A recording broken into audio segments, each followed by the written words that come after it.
मार्चमा भुटानका राजा इन्डियाका प्रधानमन्त्रीलाई भेट्नको लागि दिल्ली जान्छन्। भनिन्छ त्यहाँ नेपाल र त्यहाँको राजतन्त्र अनि हिन्दू राज्यबारे केही गोप्य कुरा भएको थियो दुईजनाको बीचमा। 2024कै अक्टोबरमा पूर्व राजा ज्ञानेन्द्र शाह भुटानका राजाको निमन्त्रणामा भुटान जान्छन्। पूर्व राजा ज्ञानेन्द्रलाई त्यहाँ राजकीय सम्मानका साथ स्वागत गरिन्छ।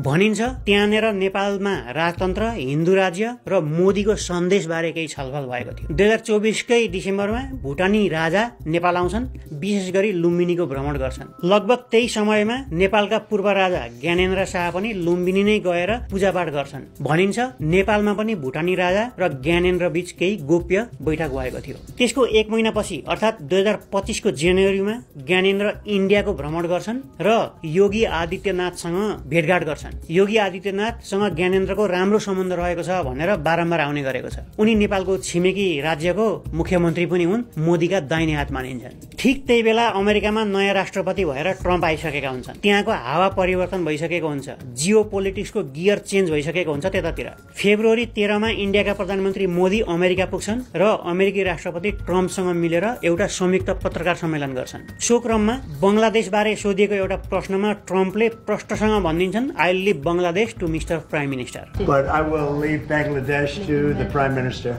अर्थात् बंगलादेशबारे म बोल्दिन, मोदीले जे गर्छन् त्यसमा मेरो समर्थन छ। यसअघि डीप स्टेट मार्फत यी क्षेत्रहरूमा खेल्दै आएको अमेरिकाले अब रुट परिवर्तन गर्न सक्ने संकेत दिएको छ। त्यसमार्फत नेपालबारे कुरा भएको सुनिँदैन त्यहाँ, तर भनिन्छ अमेरिकाले पनि इन्डियाकै आँखाले नेपाललाई हेर्नेछ अब। अर्थात् दक्षिण एसियामा इन्डियाको जे धारणा छ सायद अमेरिकी धारणा पनि त्यही हुन सक्ने संकेत त्यो पत्रकार सम्मेलन मार्फत मिलेको छ। त्यसपछि त्यसको केही दिनपछि, ठ्याक्कै भन्ने हो भने 5 दिनपछि फेब्रुअरी 18मा प्रजातन्त्र दिवसको मौका पारेर ज्ञानेन्द्र शाहको सन्देश आउँछ, अब समय आएको छ। उनले जनताको साथ माग्छन् त्यहाँनिर। अब समय आयो, राष्ट्र जोगाउने हो भने, राष्ट्रिय एकता कायम राख्ने हो भने हामीलाई साथ दिन सबै देशवासीहरूलाई आह्वान गर्दछौँ। त्यसले अर्को हलचल पैदा गर्छ र नयाँ लहर सुरु हुन्छ। त्यसको 2 दिनपछि अर्थात् फेब्रुअरी 21मा बदलिँदो सुरक्षा चुनौती सामना गर्न नयाँ रणनीति आवश्यक पर्ने भन्दै प्रधान सेनापति अशोक राज सिग्देलले बताएको कुरा बाहिर आउँछ पत्रपत्रिका मार्फत। अर्थात् सेनाभित्र पनि यो बारे केही न केही छलफल हुँदैछ र रणनीति बन्दैछ भन्ने प्रष्ट संकेत आउँछ। त्यही बीच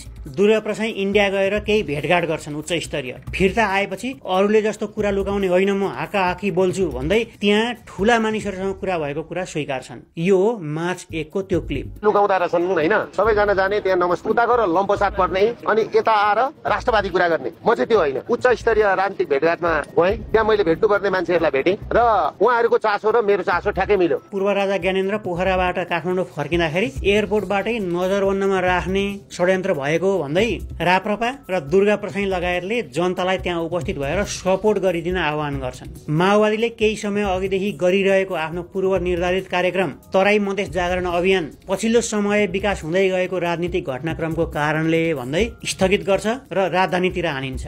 एकपछि अर्को गर्दै नेताहरूका भनाइहरू बाहिरिन्छन्। संयम अपनाउनु भन्दा पनि झन चिड्याउने खालका अभिव्यक्तिहरू आउन थाल्छन् नेताहरूबाट। मूर्ति चोरको हुन् नेपालका ठुल्ठुला मूर्तिहरू, चोरहरू अहिले राजा भाइ माराको हो, आफ्नै वंश मास्नेले त्यहाँ आएर अहिले फेरि धाग लगाउन मिल्छ। त्यसपछि आउँछ फागुन 25 गते अर्थात् मार्च 9। एयरपोर्टदेखि निर्मल निवाससम्म उर्लिएको यो जनलहर त देखिसक्नु भएको होला तपाईहरूले। विदेशी मिडियाहरूले समेत यसको राम्रो कभरेज गरिरहेका छन्। उक्त जुलुसमा विदेशीको फोटो ठ्याक्कै भन्ने हो भने योगी आदित्यनाथको फोटो राखेको भन्दै विरोध पनि सुरु हुन्छ, चर्चा परिचर्चा सुरु हुन्छ।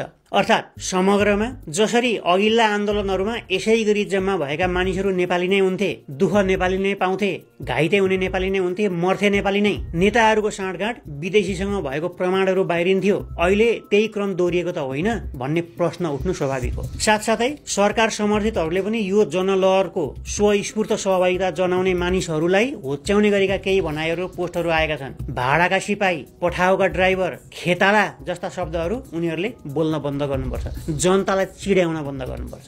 जनताको प्रतिवाद यसै गरी सुरुमा साधारण देखिन्छ, तर जब यो सल्किन सुरु हुन्छ कसैले पनि निभाउन नसक्ने गरेको आगो बन्छ। हिजो भएको यो भिडमा एउटा पोस्टर देखाएर प्रश्न गर्नेहरूले हिजो यसै गरी जम्मा भएको अर्को आन्दोलनको त्यो भिडमा विदेशीहरूकै उपस्थितिलाई कसरी व्याख्या गर्छन्। हिजो आफूले गरेको आन्दोलनमा विदेशी मिसिँदा चाहिँ सही हुने, तर आज अरूले गरेको आन्दोलनमा एउटा पोस्टर देखिँदा, एउटा फोटो देखिँदाखेरि गलत गलत भयो भन्ने नैतिकता यी नेताहरूमा छ कि छैन, त्यो प्रश्न आफैले आफैलाई सोध्नुपर्छ। यी सबै घटनाक्रमहरूलाई इङ्गित गर्दै मैले मेरो सोसियल मिडियामा एउटा पोस्ट गरेको थिएँ।